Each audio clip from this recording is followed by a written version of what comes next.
Bien, hermanos, vamos a tener un tiempo de la palabra y también es cierto que desde hace ya unos días el hecho de pensar en 70 años, lo siento, pero me lleva de cabeza, ¿vale? Me lleva de cabeza.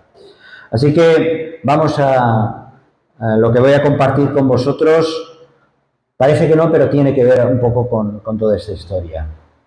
Hace unos 40 años, fijaos, cuando uno ya pasa de años, empieza a tener memorias, pero hace unos 40 años escribí una publicación, una de mis primeras publicaciones, bajo el título ¿Quién le pone bozal al buey que trilla?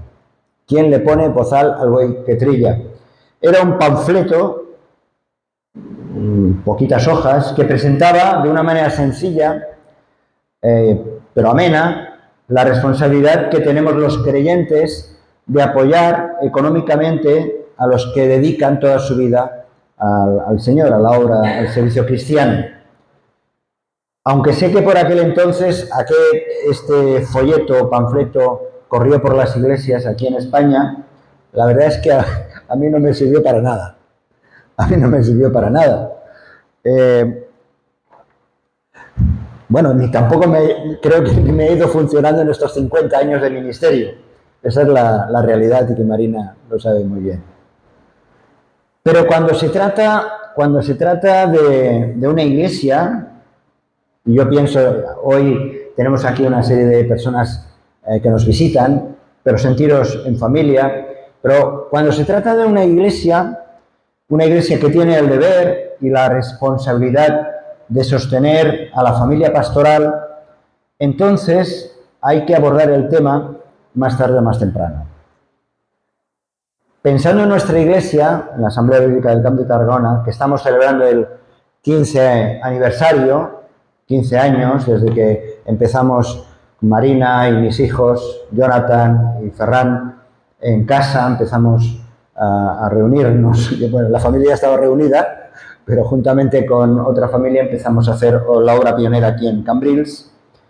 Pues estamos celebrando este 15 aniversario, pero en un futuro más o menos lejano, o cercano, no lo sé, habrá otro pastor o otra familia pastoral.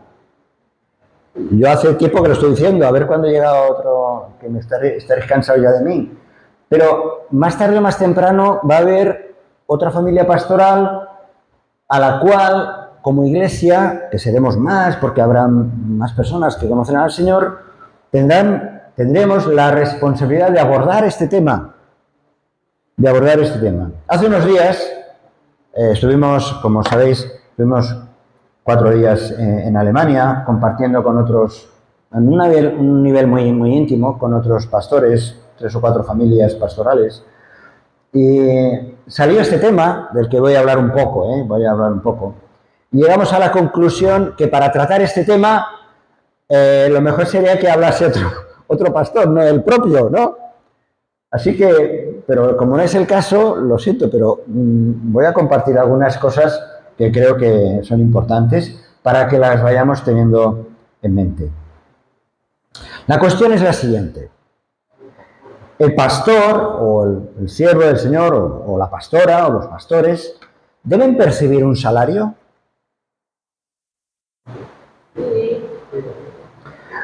¿Cuáles son sus derechos?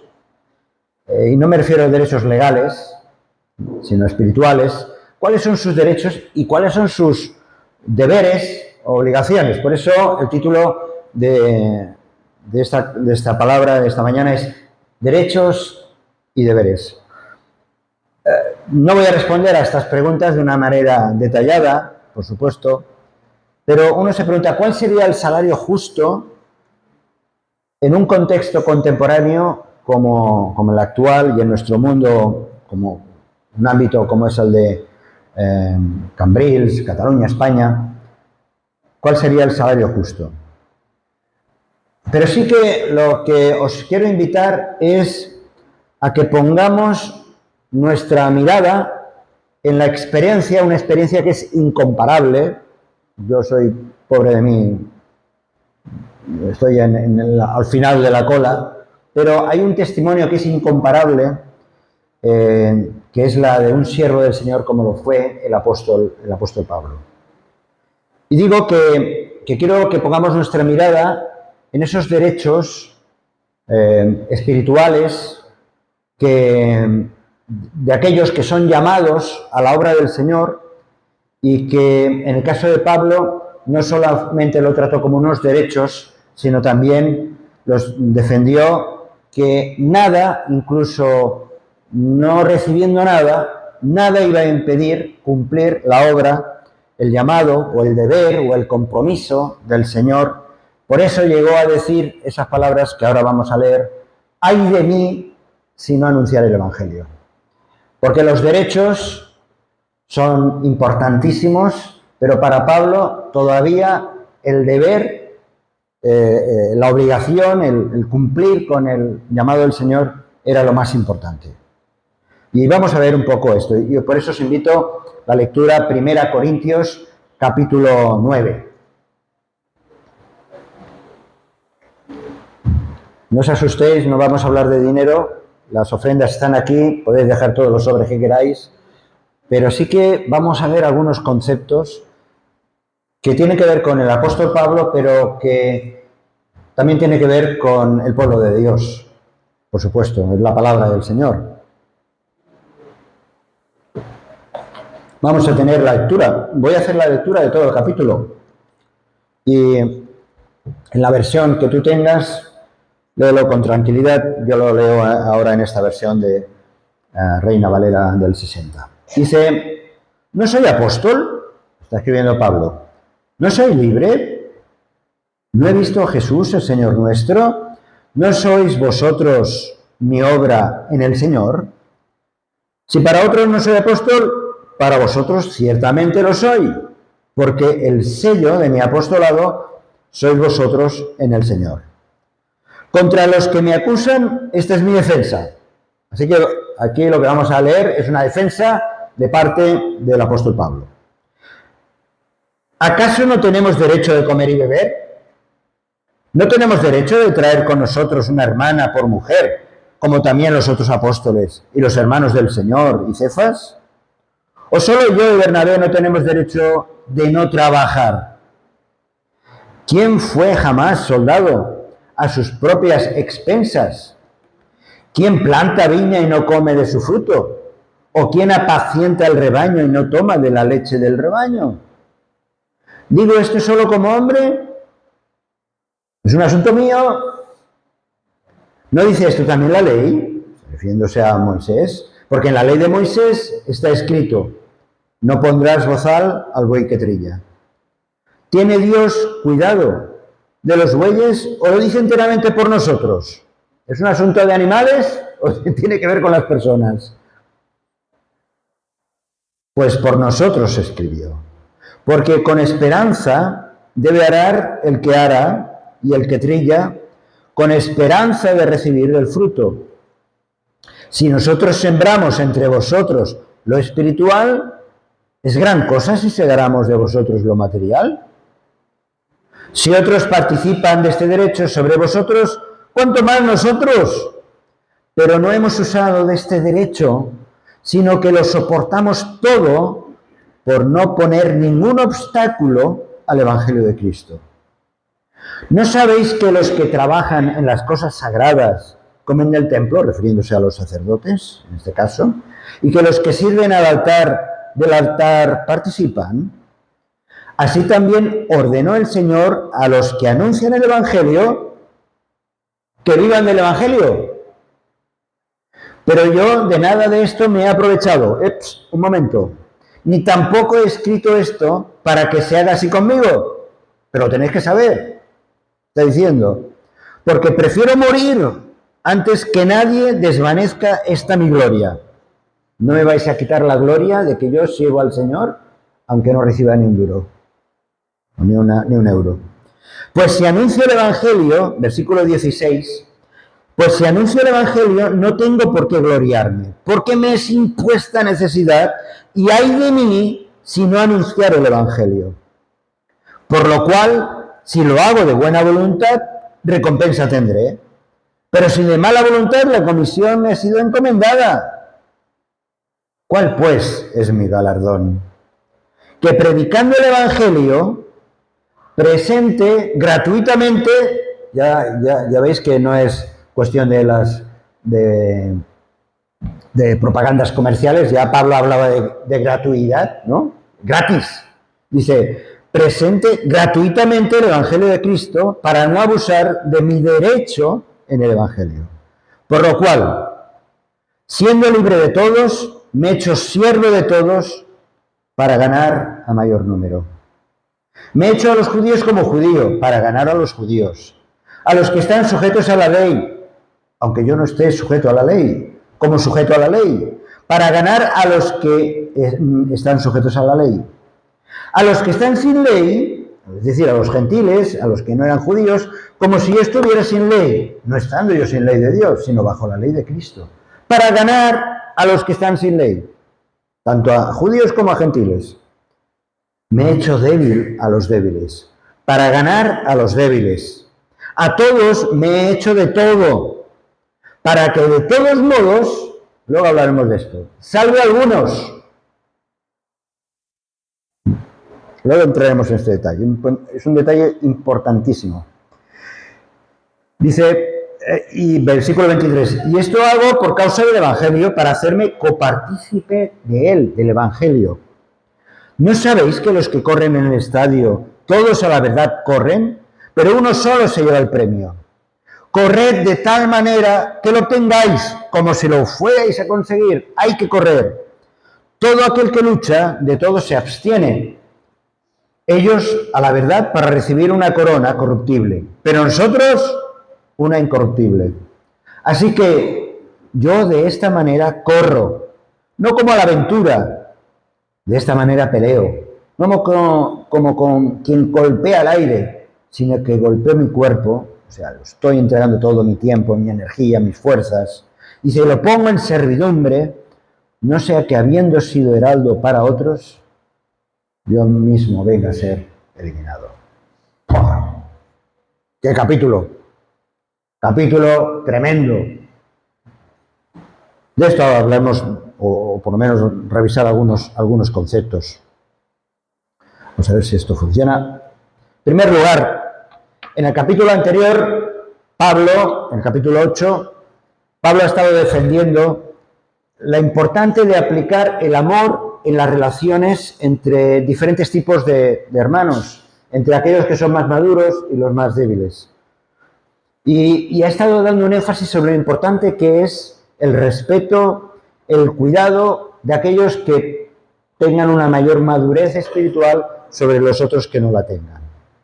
Y utiliza, en el capítulo 8, utiliza el ejemplo de la comida que se sacrificaba a los ídolos. Habían unos que decían, oh, esto se ha sacrificado a los ídolos, no hay que comer de esto. Y otros decían, pues al final es comida, da lo mismo. Pero el respeto profundo hacia unos y hacia otros. Y eso en el capítulo 8 lo está diciendo. Y fijaos cómo acaba el capítulo 8, acaba de una manera seria. Dice que en el versículo 8:12, dice, de esta manera pues, pecando contra los hermanos e hiriendo su débil conciencia, contra Cristo pecáis. Es decir, cuando uno desconsidera, no tiene en cuenta al hermano, aunque tenga problemas de conciencia, incluso lo pone en un plano de decir, es que estáis pecando contra Cristo. Porque Cristo se compadece de todo el mundo, absolutamente de todo el mundo. Y en base a esto, de pronto en este capítulo 9, entra en un terreno personal. El capítulo 9 se pone él como ejemplo, mostrando su identidad como siervo de Dios. Y por lo tanto, no solamente su identidad como siervo de Dios, sino también su autoridad apostólica. Porque fue el último de los apóstoles, dice en un momento determinado, como un abortivo, como el último. Y se cierra el ciclo de los apóstoles. En primer lugar, él declara algo tremendo. Dice que ha visto al Señor. Versículo 1, dice, ¿no he visto a Jesús, el Señor nuestro? Acordaos, al Señor, a Cristo resucitado, al que ya había ascendido a los cielos, pero de alguna manera se le presentó, como dice en otro texto, como un abortivo, se le presentó el Señor Jesús, nada menos a Pablo, nada menos para que él pudiera ser la punta de lanza, llevar el Evangelio especialmente a los gentiles, y haciendo una obra tremenda, como bien sabemos. Por eso, en un momento determinado, a Timoteo, 2 Timoteo 1:12, le dice, por lo cual asimismo padezco esto, pero no me avergüenzo, dice, porque yo sé a quién he creído y estoy seguro que es poderoso para guardar mi depósito, mi confianza para aquel día. Yo sé en quién he creído. Esa era la identidad principal de Pablo. Yo sé en quién he creído. Mirad, en el Nuevo Testamento, la fe no es nunca la aceptación de un credo. Hay las confesiones religiosas, diferentes religiones, que tú tienes que aceptar el credo de esa determinada confesión o religión. Pero en el cristianismo no es así.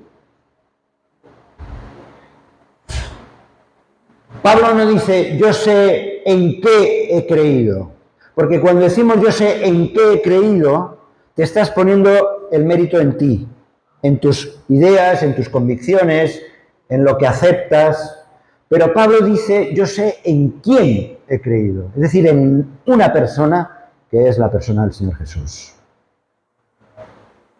Yo sé en quién he creído.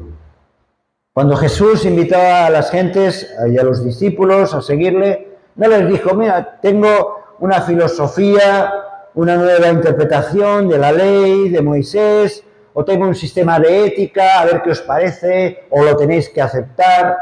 No, cuando Jesús llamó a los discípulos, ¿qué les decía simplemente? Sígueme, sígueme. Es cierto que en esos 3 años de ministerio les enseñó muchas cosas, pero Jesús lo único que le pedía a sus discípulos es que le siguieran, porque la fe del cristianismo, la fe en la cual muchos de nosotros la seguimos, es una fe puesta en la persona de Cristo, en la persona de Jesús. Era su identidad. En segundo lugar, Pablo, en esa defensa que hemos leído, él a los corintios les está diciendo que su ministerio es eficaz, que hay resultados. Los mismos corintios, estos creyentes, eran la prueba palpable, real, de su ministerio, ¿verdad que sí? Él los llama precisamente, fijaos, utiliza esta palabra de sello. Versículo 2. Vosotros ciertamente lo sois, porque el sello de mi apostolado sois vosotros en el Señor. El sello, ya sabéis, en la antigüedad los sellos no eran un papelito, ¿no? Los sellos era muchas veces en un anillo, ¿no? El sello, o a veces una especie de tampón, pero el sello era algo importante en los cargamentos, ya fueran de grano, de dátiles o de lo que fuera, ¿no? Cuando en los fardos, se hacían los fardos y allí en los puertos se ponía el sello, eso es porque pertenecía a alguien y nadie podía tocar eso. Pero era la evidencia de una identidad de pertenencia. Ese fardo, ese bulto pertenecía a alguien. Dice Pablo, vosotros sois el sello. Eso, hay un reconocimiento, hay una realidad, hay una pertenencia. Y por eso habla de la importancia para la iglesia de Corinto de que la garantía de que Pablo era quien era porque ellos mismos eran la evidencia de un ministerio. Por eso el hecho de la existencia de la iglesia Corinto, no era un asunto de te vamos a pagar, Pablo, por lo que vas a hacer. En realidad era, por lo que ya has hecho, tenemos la obligación de ayudarte, de apoyarte, de sostener tu ministerio. En tercer lugar, ese derecho del que habla Pablo, él podría haber esperado, y yo creo que lo manifiesta hasta cierto punto, espera un sostenimiento por parte de Corinto. Él tenía el derecho de ser sostenido, y es lo que él está defendiendo en esos momentos. Porque el obrero es digno de su salario. El propio Jesús había dado la orden de que los que anuncian el Evangelio vivan del Evangelio. Cuando Jesús comisionó, en uno de los pasajes que encontramos en los Evangelios, Jesús comisionó a los 12 apóstoles o discípulos, los comisionó para que fueran anunciando el reino de los cielos y que no se preocupasen de la comida, ni de la bebida, ni del vestido, ni del techo, porque aquellos a los que iban a ministrar eran los que les tenían que cuidar. Y de ahí vienen esas palabras de que el obrero, el Señor Jesús dijo, el obrero es digno de su salario, que lo encontramos en Mateo capítulo 10, versículo 10. En otro momento, Pablo recuerda a Timoteo, en 1 Timoteo capítulo 5, 1 Timoteo capítulo 5, versículos 17 y 18, les dice Pablo a Timoteo: los ancianos que gobiernen bien, sean tenidos dignos de doble honor, mayormente los que trabajan en predicar y enseñar. Pues la Escritura dice: no pondrás bozal al buey que trilla, y digno es el obrero de su salario. Así que Pablo, de alguna manera, estaba argumentando de que él esperaba ese sustento por parte, o ese apoyo económico por parte de los corintios. Pero hay un punto interesante en el versículo 11, que quiero hacer un paréntesis sobre este versículo. Fijaos, me estáis siguiendo, ¿verdad? Pues estoy gritando tanto que ni me entero yo. En el versículo 11 hay un debate muy importante. Versículo 11 dice: si nosotros, si nosotros sembramos entre vosotros lo espiritual, ¿es gran cosa si segáremos de vosotros lo material? Dicho de otra manera, si nosotros, refiriéndose Pablo y su equipo, si nosotros hemos sembrado en vosotros una semilla espiritual, ¿no es mucho pedir que cosechemos de vosotros algo de lo material? Qué razonamiento tan lógico, ¿verdad? Si yo entrego todo mi tiempo, toda mi energía, estoy aquí dispuesto a las 24 horas, como ahora se habla, ¿no? 24/7, los 24 horas del día, de los 7 días de la semana. No es lógico, y estoy entrando en un terreno de entrega, de servicio total. ¿No es lógico que colaboréis en algo? Te está diciendo. Y aquí hay un debate que marca la diferencia y que determina mucho de nuestras decisiones, no solamente con el hecho de sostener a obreros, pastores, misioneros, etc. El debate es este: ¿qué es lo más importante para ti? Esa es la pregunta. ¿Qué es lo más importante para ti? ¿Lo espiritual o lo material? Porque este es el tema. Cuando estamos ofrendando cosas materiales, sea dinero o otros recursos. Pero ¿qué es lo más importante? Dicho de otra manera, ¿qué valor le damos a todo lo que tiene que ver con lo espiritual para que tenga repercusión en la administración de los bienes materiales?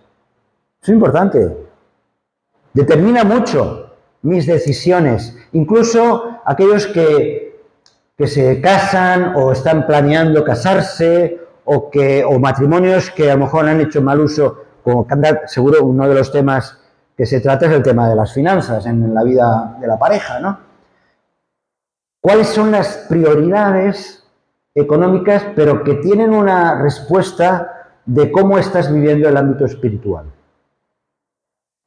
¿Hasta cuánto estoy dispuesto a entregarle a Dios aspectos materiales que a fin de cuentas son efímeros, son temporales, todo eso ya lo sabemos, pero que finalmente responden a las bendiciones espirituales que yo recibo. Pues bien, depende de esta respuesta a esta pregunta, ¿qué es lo más importante para ti, lo material o lo espiritual? Depende de esta respuesta, el obrero del Señor podrá ser sostenido o no por aquellos que reciben su ministerio. ¿Estás de acuerdo, María, que tú tienes experiencia en esto? Es que son cosas, como decimos aquí, de perogrullo. Son cosas que caen de su propio peso. Y eso incide en el sostenimiento de, no solo del pastor, sino de la obra en general. Pero fijaos, a mí me encanta la segunda parte, porque lo que está diciendo Pablo es que yo tengo los derechos para ser apoyado por la iglesia a la cual estoy ministrando, sosteniendo, o estoy apoyando y sirviendo. Pero a mí lo que me encanta es también lo que viene después, que va más allá de esos derechos, Pablo. Pablo ha puesto algunos ejemplos que son de una lógica aplastante, lo hemos leído, versículos 7 y el 13, él dice, bueno, ¿quién sirve como soldado pagándose sus propios gastos? No, esperas que el ejército te pague, ¿no?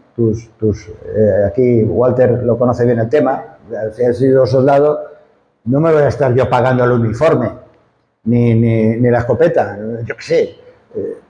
Y pone este ejemplo, ¿quién cultiva un viñedo y no come de sus uvas? O sea, tú estás cuidando las uvas y no vas a coger nunca ningún granito de uva. ¿O quién está cuidando un ganado de vacas o de leche y no vas a beber nunca leche, ni hacerte un queso, ni lo vas a comer? ¿Verdad? Utiliza estos ejemplos, Pablo. Y dice también, quienes atienden el altar donde se ofrecen los sacrificios, pues comen de la carne. ¿Qué pensáis? Que el todo, no, hay una serie de ofrendas, no vamos a entrar en eso, es bien en el Antiguo Testamento donde se especifica muy bien que una parte era quemada, otra parte era para los propios sostenimientos de los sacerdotes. Pero él quiere dejar claro Pablo quiere dejar claro que sus derechos son importantes, imprescindibles, pero que sus deberes son más importantes que sus derechos. Es decir, su llamado, su pasión de ministerio son tan claros y tan grandes que está dispuesto a hacerlo gratis. Estaba dispuesto a hacerlo gratis, sin recibir nada a cambio.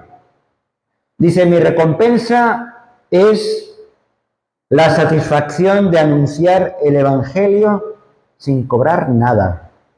Es decir, sin hacer valer mi derecho, que era, como vemos, total, sin hacer valer mi derecho a vivir del anuncio del Evangelio. Esa es la versión de Dios habla hoy.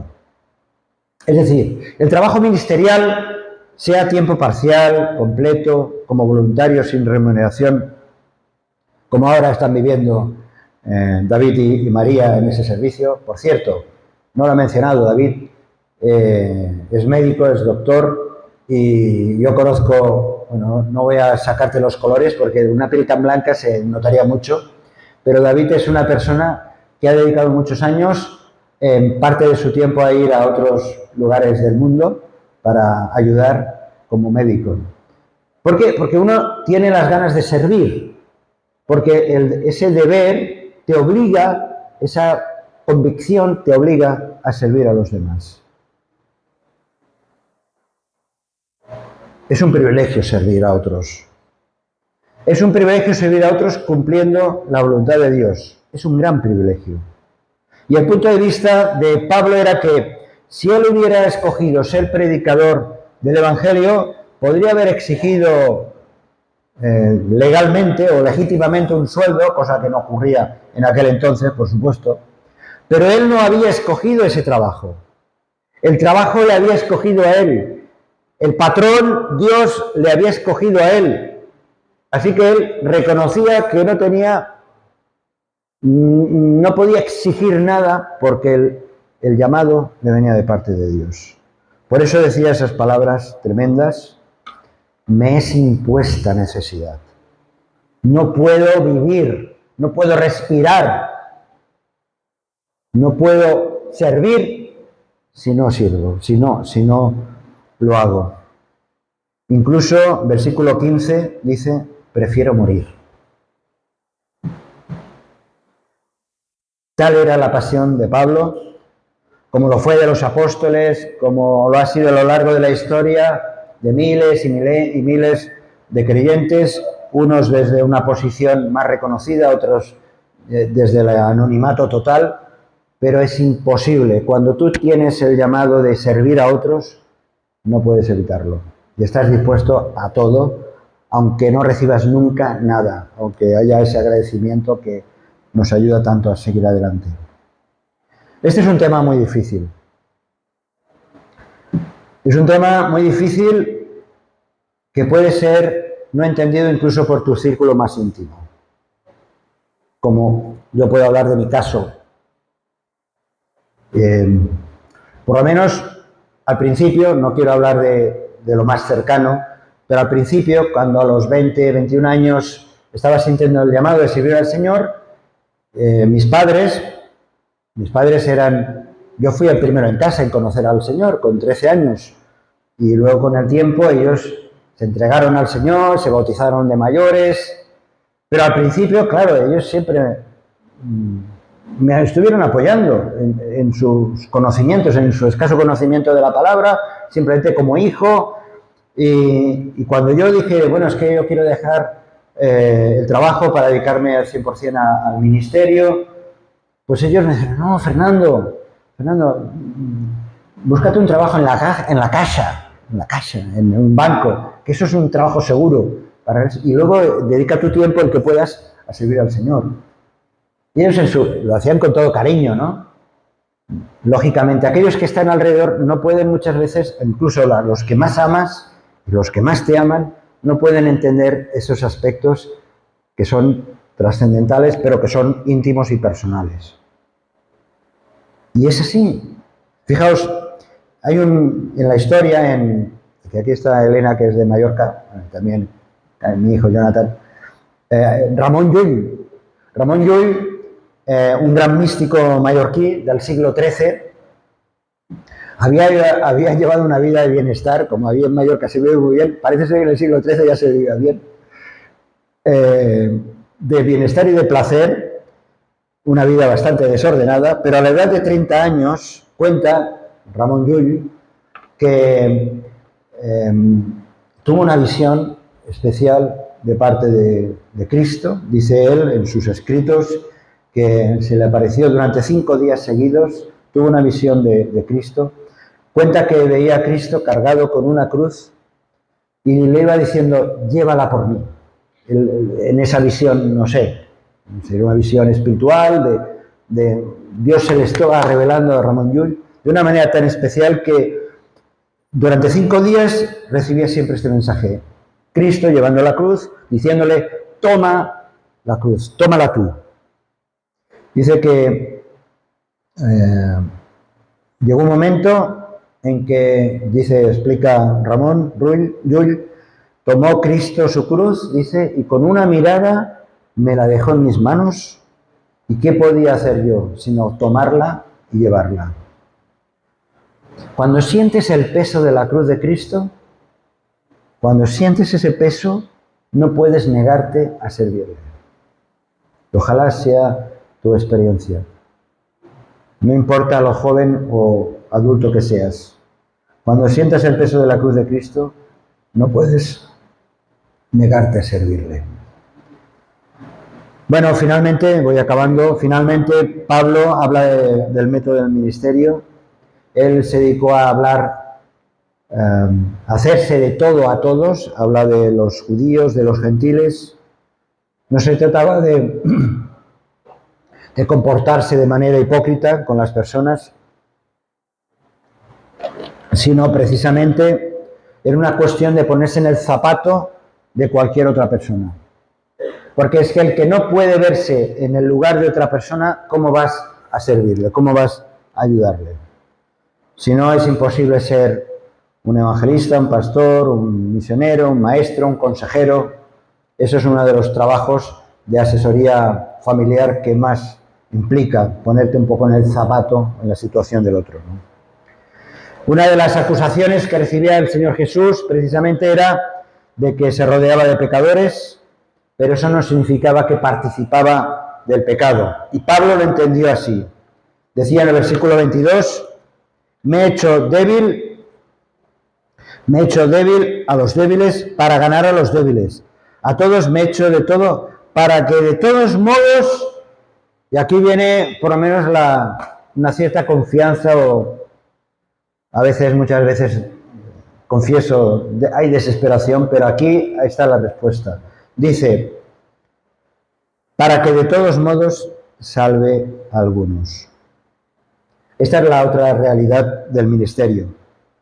Que dándote a todos, dándote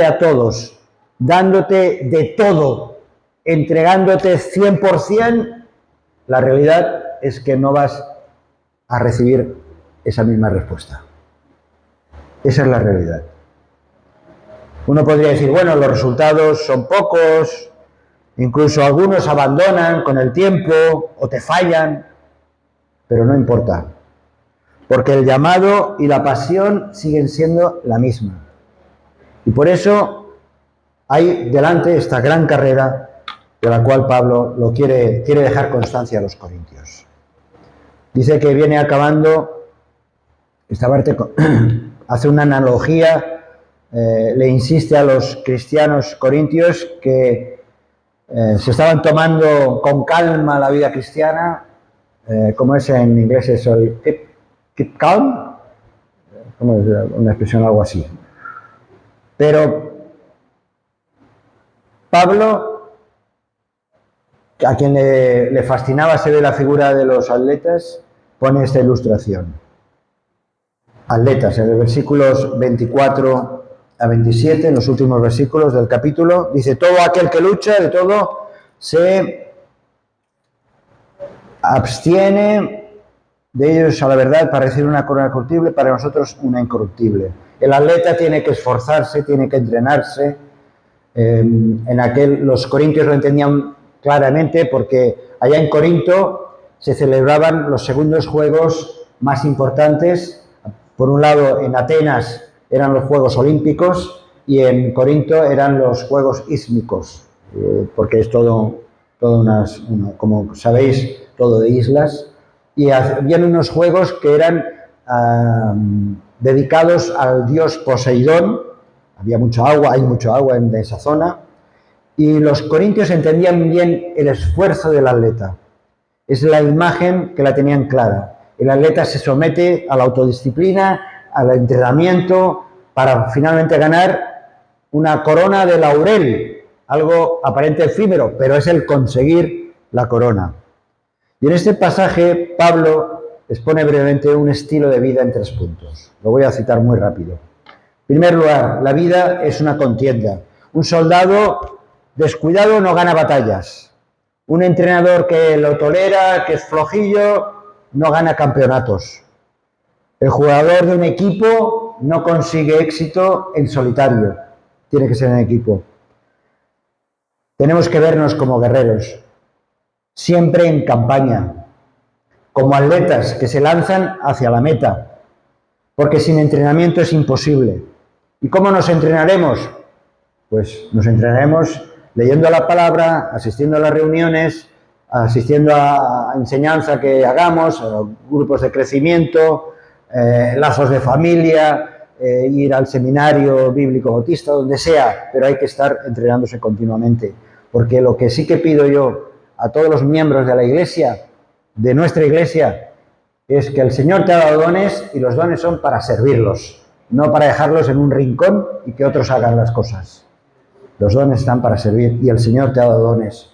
Por eso nos hemos de entrenar, nos hemos de disciplinar. Ganar una batalla o salir vencedor en una competición requiere disciplina.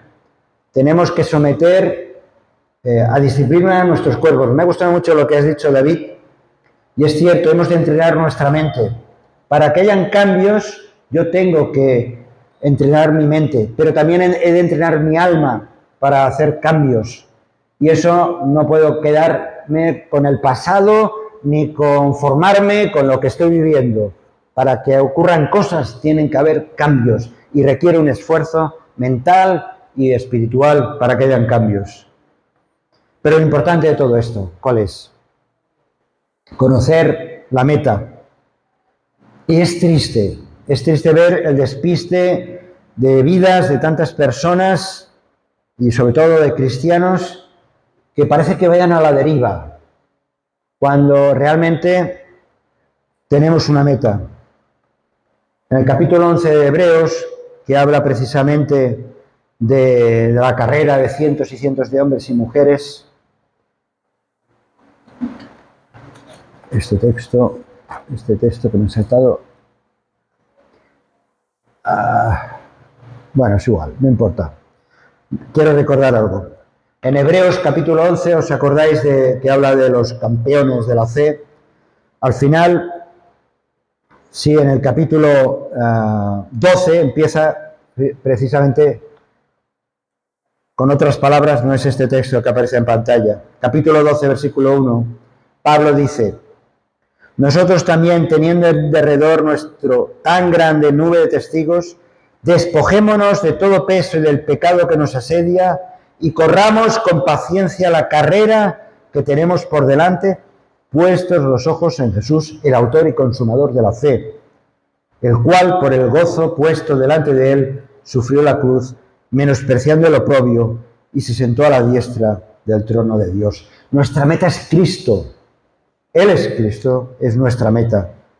Así que, fijaos, en un momento determinado, este es el texto de Hechos, Pablo, ante los ancianos de la iglesia de Mileto, les dijo: mirad, y volviendo un poco al tema, de ninguna cosa hago caso, ni estimo preciosa mi vida para mí mismo. Acordaos todo lo que hemos estado comentando antes. Con tal que acabe mi carrera con gozo y el ministerio que recibí del Señor Jesús para dar testimonio del Evangelio de la gracia de Dios. Por eso más tarde decía: he peleado la buena batalla, he acabado la carrera, he guardado la fe. Y todo esto que tiene que ver con lo que hemos estado presentando antes, con todo el capítulo 9 de 1 Corintios. Bueno, Pablo expone un modelo donde reconoce el derecho de ser sostenido, pero donde quiere dejar claro que el deber de servir es inevitable hasta el final de sus días. Y ahí cayó, ya sabéis, sus huesos, primero en la cárcel, en la prisión, y luego siendo ejecutado. La pregunta que queda en el aire es: por lo tanto, ¿será el obrero digno de su salario? ¿Será el obrero digno de su salario? Guardemos en nuestro corazón la respuesta. Porque el Señor nos va a llamar más tarde o más temprano, como os decía, especialmente pensando en nuestra iglesia, en nuestra comunidad. Más tarde o más temprano tendremos que ser consecuentes y responder a esta respuesta. Y ahora, al final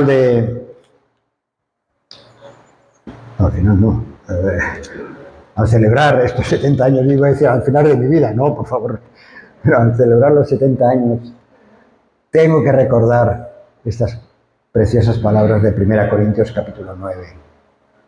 Porque no importa en un sentido cuánto recibas o cómo lo recibas, lo importante es que delante tenemos a Cristo, tengo a Cristo, Él es mi meta, y si el Señor lo permite vamos a seguir sirviéndole. Y no solamente es una cuestión mía, personal, sino de ti, de cada uno de los que estamos aquí. Que sea Cristo realmente la meta final de tu vida, el objetivo final. Es Cristo quien tiene todo el poder, es Cristo que es el modelo, es el ejemplo, es el Rey, como hemos cantado. Por eso le hemos de expresar al Señor gratitud. Y como nos pase o que le pasó a Ramón Llull, yo no sé si vas a tener una visión espectacular o qué, pero que sientas el peso de la cruz, como yo lo siento. Que ese peso me lleve a servir a mi prójimo y servir a los demás. Señor, qué bien conoces mi corazón, qué bien conoces nuestra alma, qué bien sabes de nuestras dudas, de nuestras flaquezas. Y por eso, Señor, te queremos pedir que nos ayudes a entender tu palabra, a apropiarla de una manera personal y a vivirla de manera intensa. Gracias, Señor, porque has dejado ejemplo para que sigamos tras tus pisadas. Ayúdanos, Señor, a estar enamorados de ti, a vivir según tu voluntad, a ser aquellos hijos e hijas tuyos que están dispuestos a servirte de todas las maneras posibles. Gracias por tu palabra. Te alabamos y bendecimos en nombre de Jesús. Amén, Señor. Amén. También conocerás nuestra comunidad, la Asamblea Bíblica del Camp de Tarragona, en Cambrils, España, a la que estás cordialmente invitada o invitado. También puedes seguirnos por las redes sociales. Los enlaces los encontrarás aquí abajo y podrás visitar nuestra página, así como conocer nuestros programas radiales y podcasts de Yum Radio. ¿Qué? ¿Te suscribes ya a nuestro canal?